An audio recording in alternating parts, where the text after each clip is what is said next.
Esta primavera, florescemos juntos. Apoie as vozes plurais que não têm medo de ir contra a corrente e partilhe a sua opinião nos comentários. Desfrute de todos os benefícios Observador, agora com 20 € de desconto. Assine hoje em observador.pt.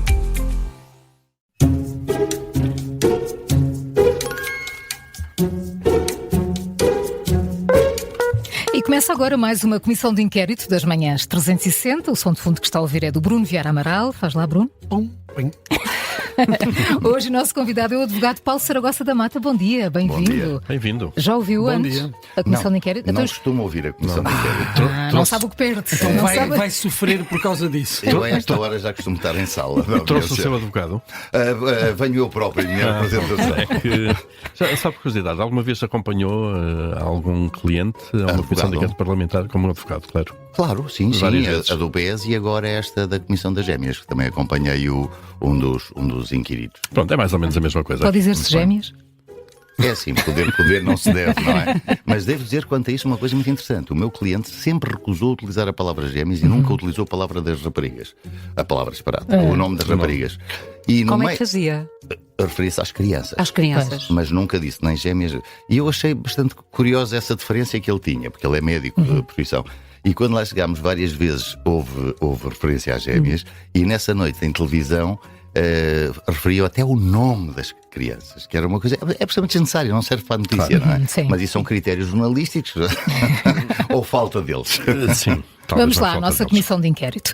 Temos 5 perguntas para lhe fazer. Cada resposta certa vale 5 pontos. Se tiver ajuda, a nossa ajuda, e acertar, recebe 2. Por uma resposta errada, não tem direito a nada. Mas não perco. Vamos dizer, não perde. Não há desconto. Não há Eu só não queria ter negativos hoje. Ontem a Inês de Medeiros fez 16 pontos. Vamos lá, esta é muito simples.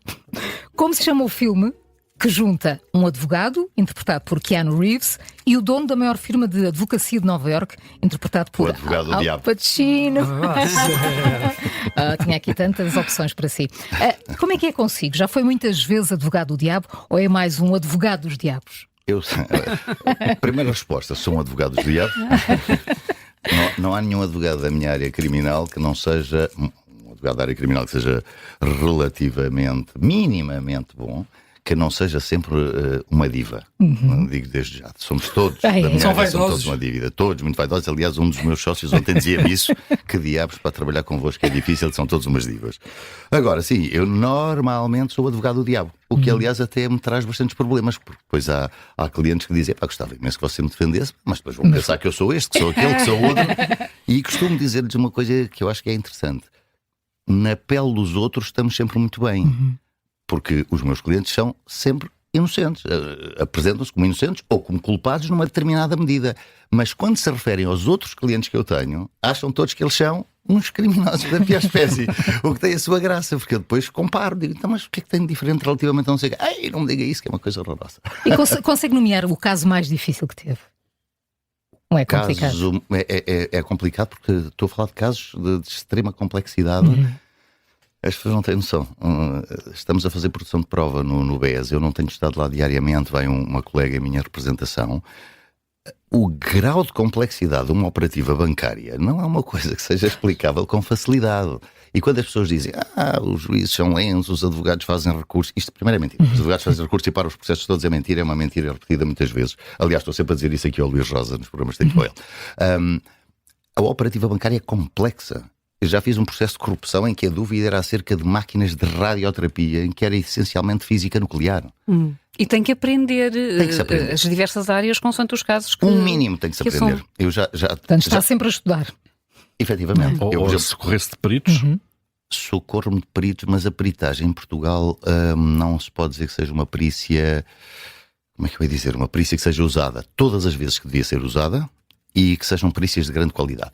Porquê que não é uma perícia que muitas vezes é usada? Porque há uma certa tendência dos senhores juízes acharem que sabem sempre tudo sobre tudo. E até a lei permite, vejam bem, que o tribunal se afaste do resultado da perícia. Portanto, eu pedia a vocês como peritos para me darem uma peritagem sobre física nuclear e depois eu que sou juiz, vocês estão a dizer que a fusão é assim, mas eu acho que é de outra maneira. É um bocadinho isto que se passa, não é? Mas acreditar na inocência do cliente é uma condição para si para o representar ou não? A resposta é sim. E não é na inocência, é acreditar que me está a contar a verdade. E se ele me contar a verdade, obviamente que o irei defender, e obviamente que o irei defender para que ele tenha a reação do sistema criminal que merece. Que pode ser uma absolvição, mas pode não ser. Pode ser uma condenação numa determinada pena. Porque a advocacia criminal, numa área do processo penal, não é só inocentar pessoas. É garantir que a medida da pena fica dentro daquilo que achamos que é a medida da culpa dessa pessoa. O que não é fácil. E já lhe aconteceu descobrir a meio do processo que a meio não, o cliente... Não, mas o processo penal tem 3 fases: inquérito, instrução e julgamento. Já me aconteceu fazer uma instrução muito carente na inocência absoluta do cliente. Desde o início, antes de chegar a esta fase, eu tinha tido muitas dúvidas, perguntei 300 vezes, e um dia, a meio da instrução, a realidade mudou um pedaço. E nesse dia a minha vontade foi espancá-lo. Aliás, não o espanquei por pouco. Coisa que não fez, claro. Porque ele era maior que eu. Mas aconteceu uma coisa. Foi que lhe disse: olha, você vai ficar sem advogado. A partir deste momento vai ficar sem advogado. E ele pediu-me: não o faça. Eu colaborei no que for necessário. Alterámos tudo o que era necessário para adequar a estratégia de defesa. A estratégia de defesa. E depois correu muito bem. Ficámos amigos até hoje. É outra coisa curiosa. Só tive um cliente até hoje com o qual não mantenho qualquer relação desde o momento em que terminou o processo. Todos, bem, outros porque morreram, mas não é essa a história, não é? Sim. Mas estou a dizer, eu, em regra, mantenho uma relação com o cliente muito boa para depois. Se não houver esta relação também anterior, o processo nunca... Tu é porque não é assim tão diva. Se fosse diva, isso não acontecia. Não, nós divas somos entre os colegas. 5 pontos. Vamos à segunda pergunta. Em Portugal só há um estabelecimento prisional de segurança máxima, o de Monsanto. Em que ano foi classificado como tal? Essa pergunta eu diria que é quase impossível de responder, mas diria, pela lógica de segurança máxima, será... Vocês podem me dar uma ajuda e eu perco pontos ou não? Se acertar, recebe 2. Então dê-me lá uma ajuda. Então, 2001, 1995 ou 2007? 95. 2007. A sério só? 2007. Só não tinha ideia. Sim. Espero é que ele tenha melhores condições do que o antigo tribunal de Monsanto. Tivemos uma fuga muito mediática no ano passado de uma prisão em Portugal. Várias vezes Portugal surge também em relatórios internacionais criticado acerca das condições nas prisões. As prisões em Portugal, o sistema prisional oferece poucas possibilidades de reabilitação, de verdadeira reabilitação das pessoas, dos reclusos, de quem é condenado. Não oferece nenhuma. As prisões são o pior de todo o sistema de justiça penal. Ninguém se preocupa com elas verdadeiramente. O que nós fazemos a um condenado é atirá-lo para trás de uma parede que seja bastante alta para que nós não o vejamos mais. As condições nas prisões, eu gostaria imenso de vos levar um dia a um jornalista para ver, porque as condições nas prisões são absolutamente deploráveis.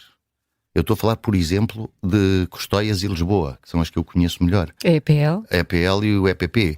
Eu vou-lhe dizer, eu tenho visitado Custóias com muita regularidade. Pela primeira vez na vida tenho um cliente que está recluso preventivamente.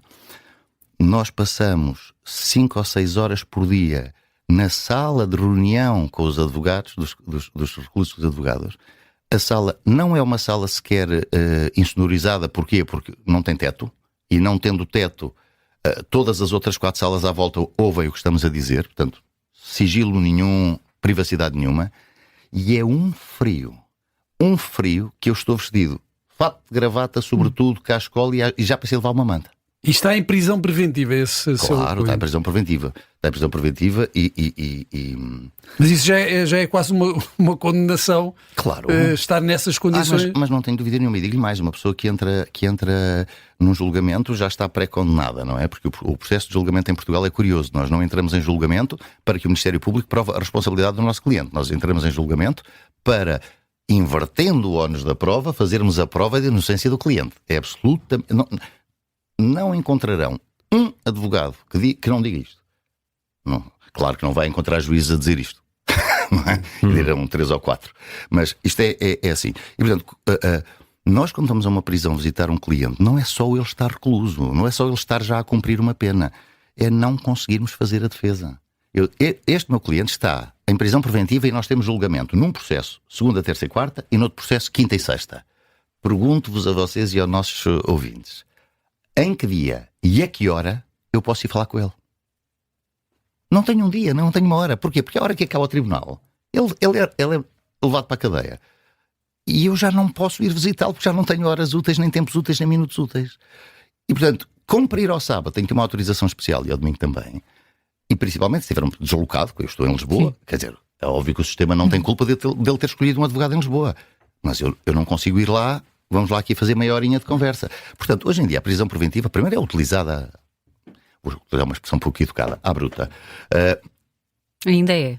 Sim, claro. E digo-lhe uma coisa, esta lógica da prisão preventiva, de, entre aspas, criminosos de criminalidade económica ou financeira, tem a sua graça. Eu tenho lido coisas em despachos judiciais neste processo e em recursos, em acordos neste processo, que levariam a que eu, na faculdade, reprovasse os alunos. Mas ao Porque mesmo os tempo, critérios são errados. mas ao mesmo tempo temos ouvido apelos ao aumento, ao reforço de medidas de coação, por exemplo, para quem pratica crimes de violência doméstica. Lá está. Mas é por isso que eu dei o exemplo da criminalidade económica ou financeira. Antes de mais, há que ter uma ideia base. Alguém que é apanhado a praticar atos de corrupção numa entidade pública, basta ser retirado da entidade pública para que não possa praticar os crimes. E dizem não, mas como a personalidade dele é de ser corrupto, e dizem isto antes de haver uma condenação, se nós o deixamos à solta, ele vai continuar a cometer crimes. E lá diz continuação da atividade criminosa. Em 1980, já os professores todos diziam: continuação da atividade criminosa é continuar o crime que está em curso. Não ir praticar outro crime. Porque senão, 99% da população portuguesa tinha que estar presa. Porque potencialmente pode praticar um crime amanhã. Outro, novo. O homem que está preso preventivamente porque abusou sexualmente de uma filha, por exemplo, é de esperar que ele um dia saia, se não tiver em prisão preventiva, que saia à rua e que abuse sexualmente da senhora polícia e que abuse da professora da filha. Quer dizer, se formos assim, então não há ninguém. Todos nós temos uma potencialidade criminosa. Ao contrário do que se possa pensar, a diferença entre estarmos aqui e estarmos dentro de uma cela é muito pequenina. Porque o Estado tem um poder tal que primeiro prende e depois, durante os longos anos do processo, lá nos defenderemos. Para vos dar uma estatística, em 18 anos de criminalidade económica ou financeira, tive 2 casos no mesmo processo. 2 irmãos que foram condenados em pena de prisão suspensa de 3 anos e qualquer coisa. Todos os outros foram absolvidos. Diriam alguns... Está claro, os advogados chegam lá, estragam o processo todo. Então, os juízes são sempre certos, até ao julgamento. Quando um juiz absolve, isto são os juízes que têm a mão leve. Não pode ser. Ou temos uma realidade, ou temos outra.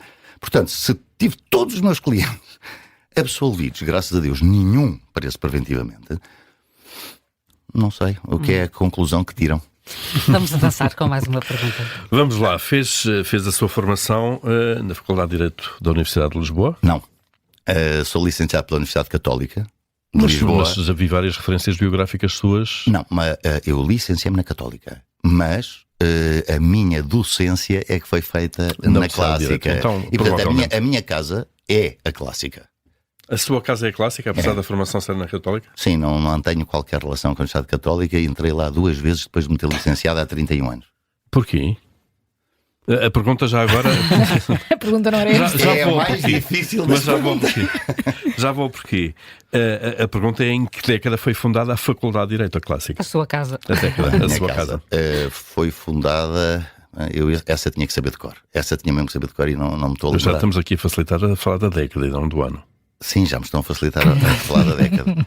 Não, mas é-me difícil porque ela deve ter sido fundada... Porque ela estava noutro sítio, não estava ali, claro. Seria 1940? Fundada noutro sítio, seguramente, por Afonso Costa. Não. Antes, Afonso Costa... Isto já é uma grande dica. É uma grande dica, não. Estamos a falar necessariamente na primeira década do século XX. Certíssimo. Foi na segunda década. Bem, depende do que considerar aqui, 1913. Sim, então já seria mais início da segunda década. Já. Anos 10. Estava-me a dizer porque é que nunca mais lá pôs os pés? Na Católica. Muito dificilmente eu regresso a um sítio em que me tratam mal.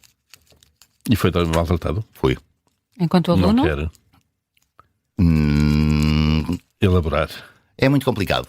Sabe que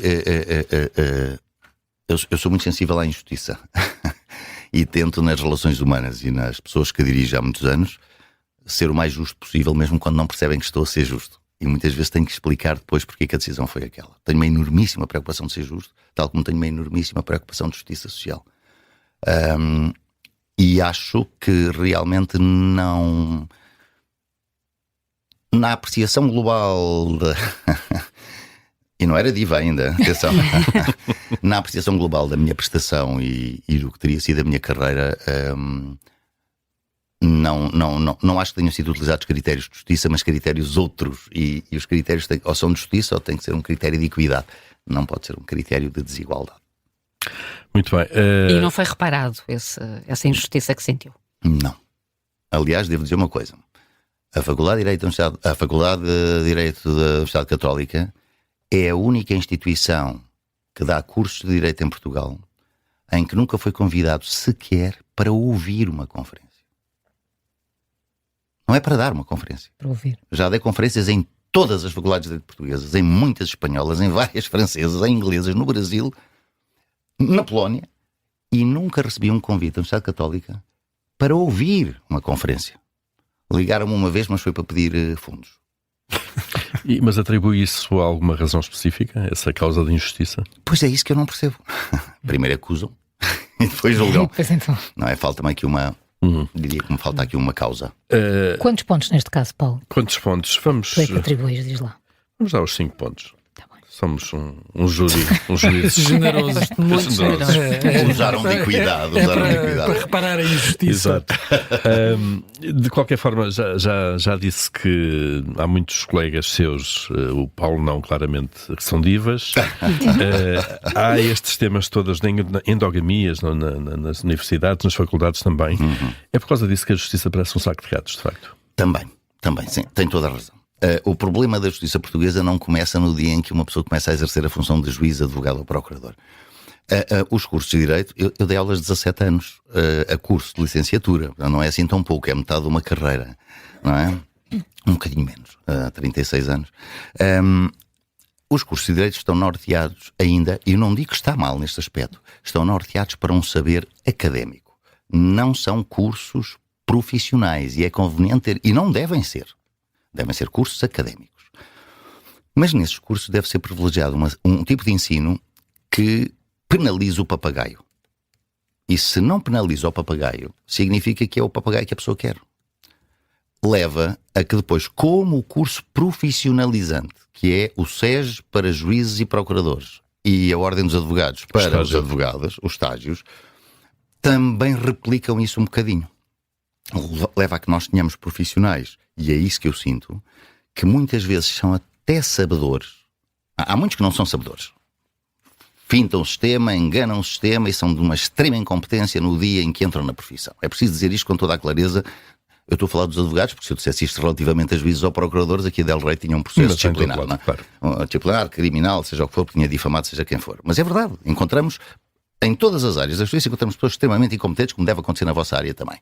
Mas dentro dos competentes temos uma série de gente que é competente no sentido de conseguir uma marca académica, ou conseguiu fazer o SES, ou conseguiu passar no estágio da Ordem. Mas depois há uma vida para aprender. E o que eu noto mais na justiça, principalmente da parte de quem decide, porque é da parte de quem decide que se torna grave, e é da parte de quem decide que a coisa se torna um bocadinho problemática, é uma total descolagem da realidade. É uma total descolagem da realidade. As pessoas não têm noção nenhuma.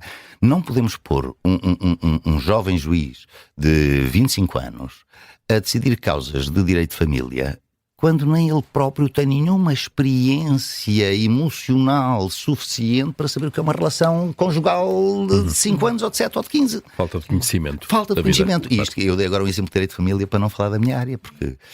Eu acho que o direito de família é pior que a minha área. Tem casos, enfim, que são perturbadores. Mas vamos ter que avançar. Paulo Saragossa da Mata. Agora vamos até Itália, década de 90 do século passado. Como é que ficou conhecida aquela investigação?